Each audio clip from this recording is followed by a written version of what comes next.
Espejito, espejito, ¿quién es la más bella de esta tierra? ¿Y ya te viste en los ojos del otro?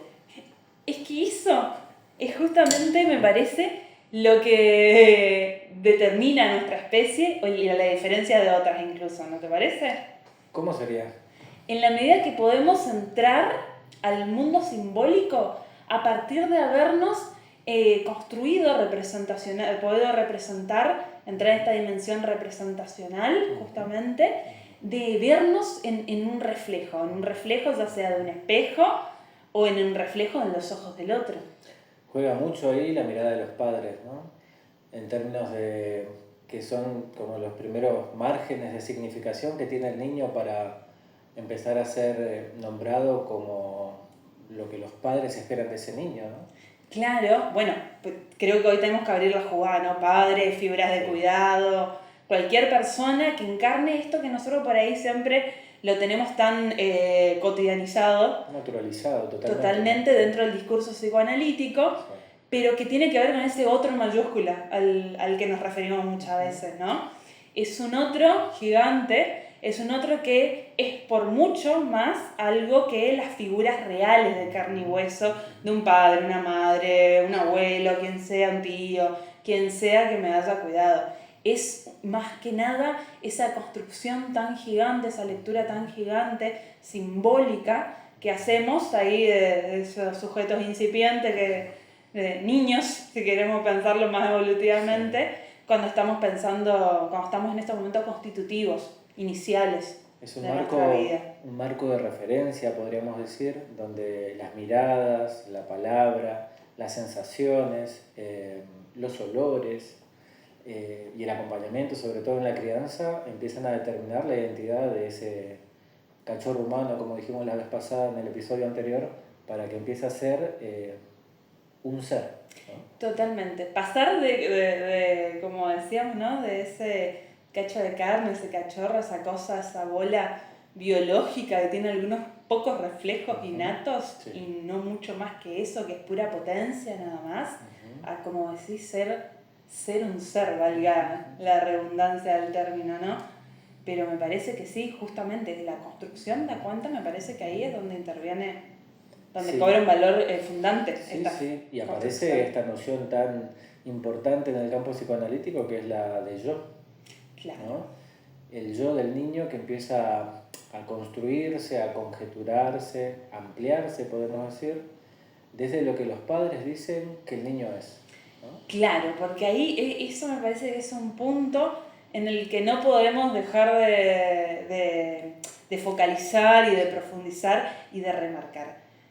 No es esa imagen unificada que llegamos a poder integrar, es producto por ahí de esto, de servirnos de palabras, de, como decías, de fantasías del otro, que el otro ponga sobre mí, de las cuales yo me puedo ir sirviendo para ir construyendo esa imagen.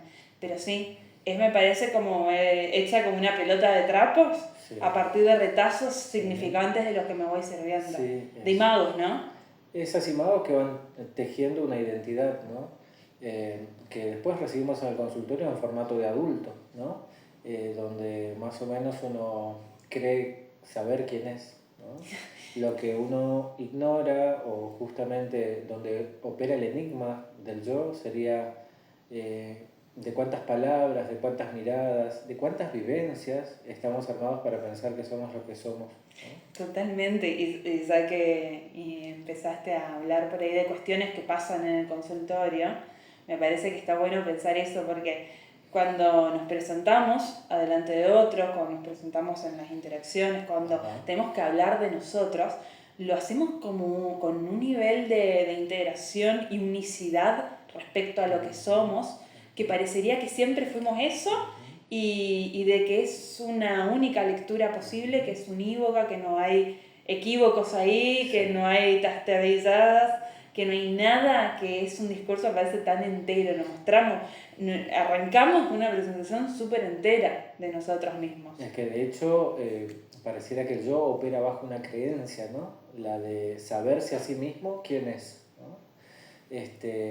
Por suerte el inconsciente siempre habla y disloca esa imagen que uno cree que tiene de uno mismo con lo que los demás te devuelven también, ¿no? Porque, digo, si hablamos que la construcción del yo implica primeramente miradas, palabras y sensaciones que el niño vive con los padres, eso después se extrapola al vínculo con los demás, ¿no? Claro, sí, en un segundo momento, ¿no? Pero qué importante por ahí remarcar este primer momento, que a diferencia por ahí Lacan cuando habla justamente de esto en el estadio del espejo, habla de una cuestión así como tan básica, que eso es lo que a nosotros nos diferencia, que por ejemplo en otra especie, como por ejemplo los chimpancés y demás, logran reconocer también el reflejo en el espejo, pero que pierden totalmente el interés una vez que entienden que es como un mero reflejo. A nosotros nos pasa algo distinto, nos fascinamos. Nuestra especie se fascina, queda obnubilada con su reflejo en el espejo y fascinación en términos de lo que realmente implica, ¿no? Esta cosa como un flash que te ciega y que tomas foto de un momento, de un cuadro. Bueno, haciendo referencia a esto que dijiste al inicio, ¿no? Es como que uno queda encantado por la imagen, ¿no? Exactamente, capturado por ese recorte que hice en ese momento, por esa foto, ¿no? Creo que nada lo define también, por una foto justamente recorta, hace un corte transversal en un momento determinado y nos quedamos ahí obnubilados, fascinados en esa imagen que bueno, después, como decías bien, van a ir pasando cosas, van a ir habiendo otras miradas que se van a ir integrando a eso, pero me parece que ahí marca una pregunta que atañe a la época, ¿no? ¿Cuál sería? Y no sé, la podríamos formular tal vez algo así un poco más del orden de en qué otros reflejos tendemos por ahí a vernos, a buscarnos hoy, a buscar encontrarnos, porque un poco siempre hace eso, ¿no? El yo cuando sale a buscar una mirada, busca una mirada que te devuelva una imagen un poco integrada, busca encontrarse en los ojos de ese otro y podemos pensar tal vez un poco la desesperación hoy en eso de poder encontrarnos y ver también que lo que el otro me devuelve sea algo que a mí medianamente me cierre en términos de que esté relativamente en consonancia con el entorno, con los otros. El otro como un espejo que nos determina, sería, ¿no? Sí, y ahí no podemos dejar de pensar un poco en esta lógica de las redes sociales, del capitalismo y por ahí de determinadas cuestiones de masificación en las identificaciones. Ideal para seguir hablando.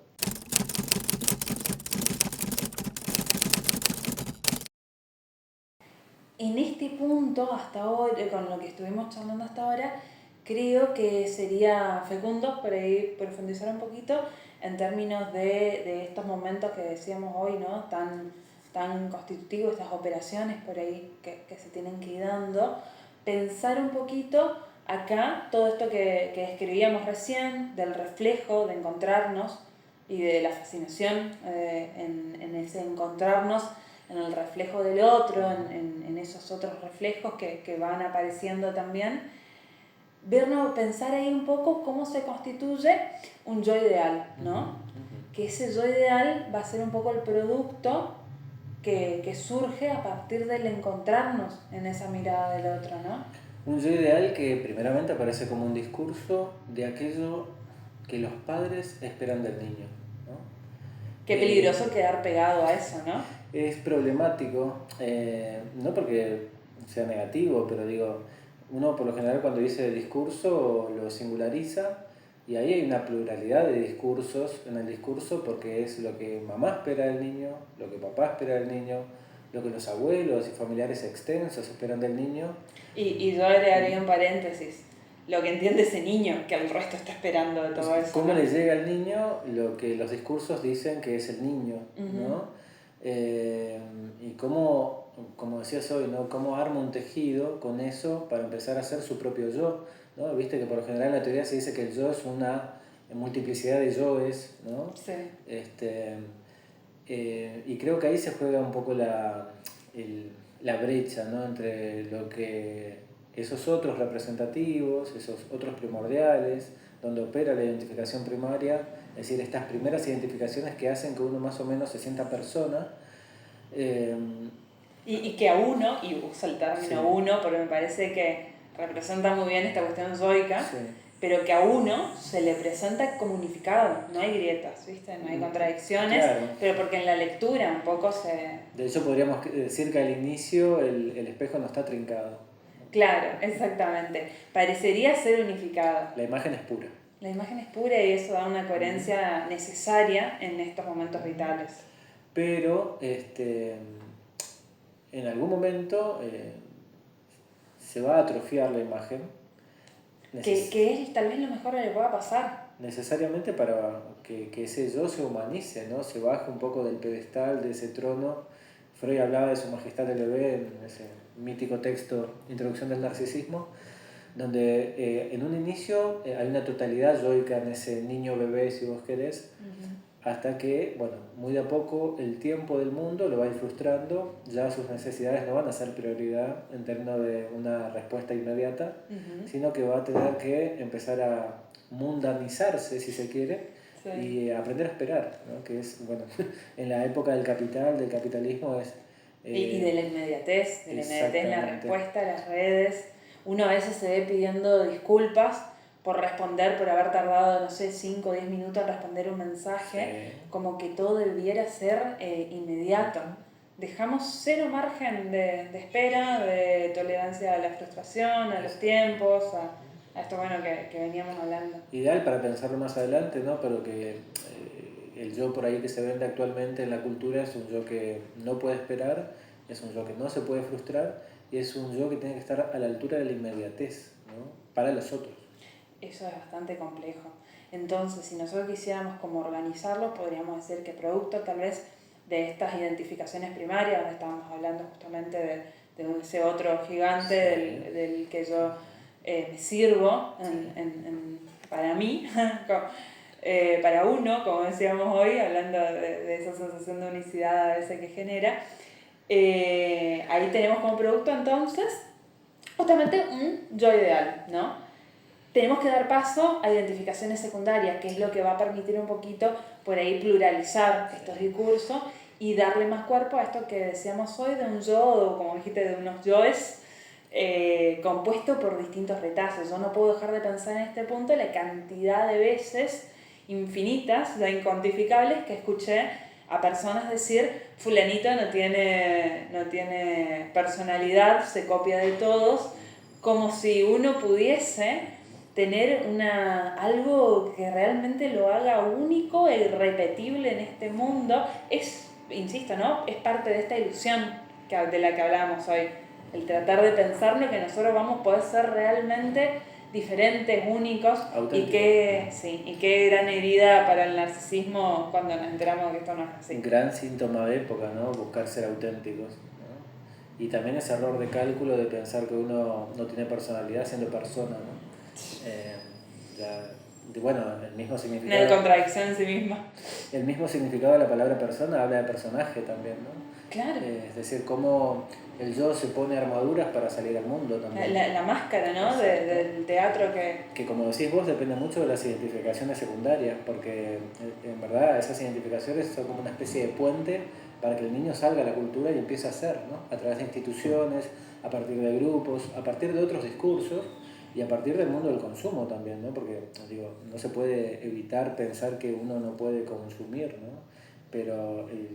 O que esto no va a atravesar un poco toda mi constitución, que yo no voy a hacer un producto como si pudiera estar más allá de los discursos de época que me atraviesan. No puedo pensar en lo que impera, que habíamos dicho hoy, porque en verdad empezar a construir tu identidad a través del consumo sería lo peligroso, en todo caso. Sí, ¿no? Ahí podemos pensar en este mítico video de Pink Floyd, de The Wall, donde justamente pasa un poco esto, ¿no? Ser una especie seriada, ¿no? Porque digo, en ese momento... Hechos en serie, en masa. Cuando todos van sobre la cinta y pasan en esa especie de procesadora de carne donde salen todos con máscaras iguales. Muy gráfico el video de Pink Floyd, muy avanzado en el contexto de la peli de Pink Floyd es para criticar a la educación conductista que buscaba esta idea tayloriana. Exacto, estandarizar, que todos sepan lo mismo, que todos repitan lo mismo, y a eso se le llamaba aprendizaje, ¿no? Y bueno, pero ¿qué hace si la escuela ahí, si no reproducir un poco, buscar como institución dentro de la sociedad de reproducir lo mismo, como lo decía Castoriadis por ahí, de reproducir lo que ya circula en la sociedad, regurgitar ese mismo material y volver a hacer lo mismo. O sea, las instituciones están al servicio de la construcción de lo social. Ahora fíjate, ya que estamos jugando con la idea de Pink Floyd y la seriación y todo tener el mismo rostro, ¿qué pasaría si nos sacamos las máscaras, ¿no? En esta cultura? Bueno, eso sería algo sumamente angustioso, ¿no? Por eso se evita y por eso incluso muchas veces hasta terminamos escondiendo lo singular, tratando de perdernos en la masa. Y ahí es donde viene lo complejo, ¿no? O por ahí alguno lo que inaugura para pensar algunas cuestiones que después van a devenir en cuestiones sintomáticas, patológicas o de malestar, pero pensar un poquito de esta cuestión que bien marcas, ¿no? Nosotros estamos entonces pensando un segundo momento de identificaciones secundarias, donde justamente yo podría ir construyendo un ideal del yo que siempre se trató de ser lo más singular posible, porque yo me voy sirviendo un poquito de, no sé, pienso en la adolescencia de la banda que me gusta, del profe que me cae bien, de algo que yo veo, me voy identificando, me voy sirviendo así, armando por ahí mi propia urdimbre en ese sentido, pero qué peligroso cuando ese singular queda sin lugar, porque esas narrativas singulares quedan sin lugar justamente porque caigo en una masificación del ideal. Se vuelve un ideal dentro del capital. Exacto, en esa masificación aparece la confusión del yo.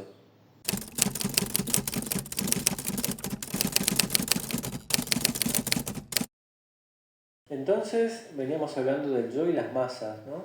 Y esto nos invita a pensar la confusión en el yo, ¿no? Con guión fusión.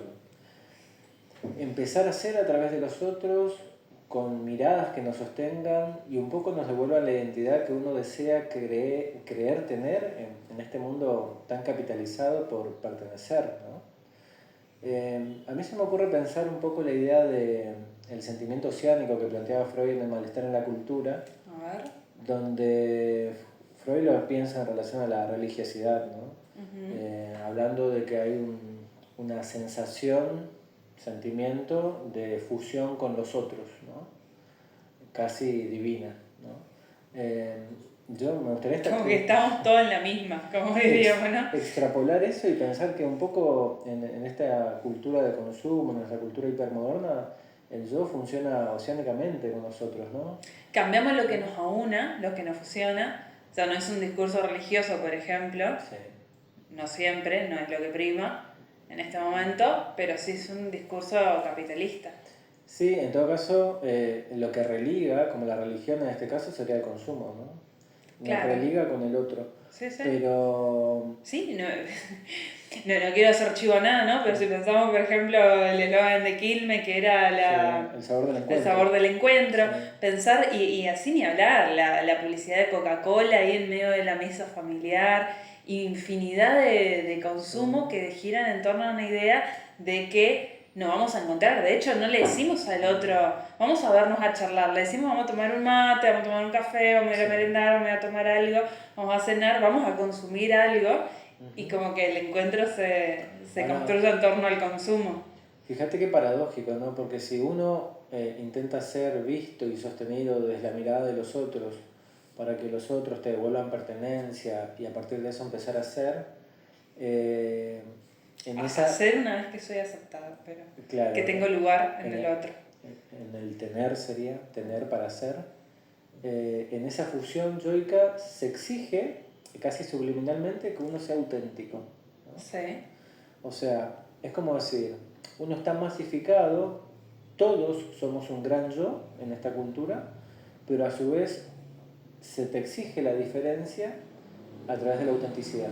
Sí, pero yo pensaba recién mientras te escuchaba si esa autenticidad no es incluso la mera sobresaliencia, si existe esa palabra, pero el hecho de sobresalir determinados parámetros, o sea, de magnificar, de exaltar, los mismos parámetros que nos aunan, ¿no? O sea, que yo voy a sobresalir, voy a tener autenticidad, pero dentro de la misma lógica, sin mostrar nada que rompa mucho en contra del sentido sociocultural, si lo queremos pensar, ¿no? O sea, las mismas cuestiones nomás, sobresalgo en la medida que tengo más de lo que ya está aceptado. Sí. Nada muy nuevo. No, nada muy nuevo, donde en verdad, si uno pensara que la cultura del consumo es como una especie de escalera, cada uno va ofreciendo su espalda para que el otro te use de escalón, ¿no? Sí, sí, y tal vez más que ofrecer su espalda es que el otro nomás simplemente se sirva. Apoya los besitos en el hombro del otro. No sé cuánto consentimiento hay en todo eso.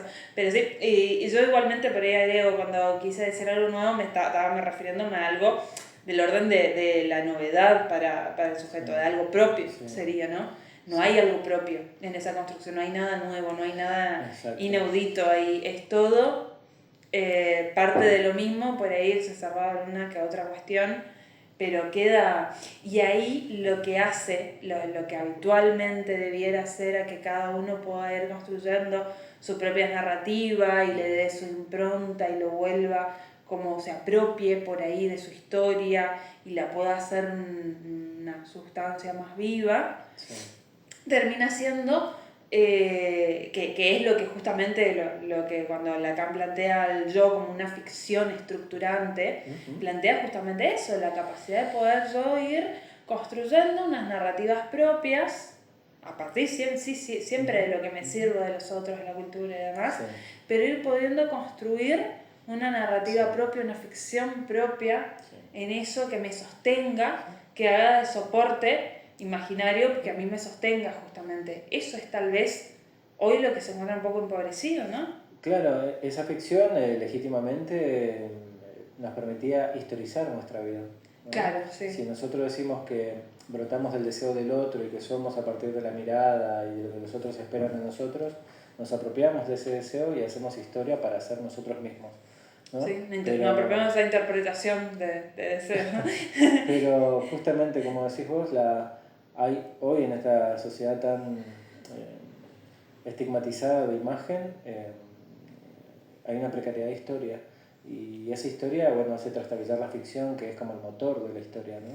Hay una precariedad, sí, una pobreza tal vez, sí.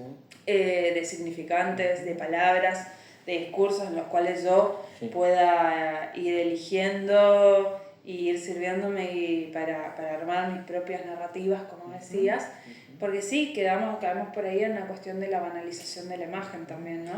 Vos fíjate que tener una historia propia significa en algún punto reconocerse situado, ¿no? Sí. Y cuando se cuenta el mito de Narciso, por lo general, siempre se habla de que Narciso queda estupefacto de su imagen por bella y cae a las aguas. Que se mira en su reflejo en el río. Exacto, en las aguas del estanque y muere ahogado, ¿no? Pero ese mito, mejor contado, más completamente, siempre va en relación con Eco, ¿no? Que era una ninfa del bosque que se enamoró tanto de Narciso, pero como Narciso estaba enamorado de sí mismo, se refugió en una montaña, dejó de comer y quedó solo el eco de su voz, ¿no? Yo pensaba si esta sociedad actual, en términos de el yo confundido con los otros, confusionado, en verdad hoy hace que Narciso no esté más pendiente de su imagen, sino que se haya convertido en una especie de eco de los otros, ¿no? Somos lo que los otros nos devuelven de nosotros mismos, ¿no? Y eso tendría mucho sentido si lo pensamos en términos de las redes, de los likes, de los seguidores, de buscar las visualizaciones, de buscar un montón de cosas, de habitar un mundo en el que todo el tiempo me están reafirmando mi imagen en otros. Muy linda palabra esa, reafirmando, ¿no? Es como que cada mirada del reflejo, del espejo que nos ofrecen los otros, reafirma mi posición de existencia. Sí, de tener un lugar en los ojos del otro. Bien.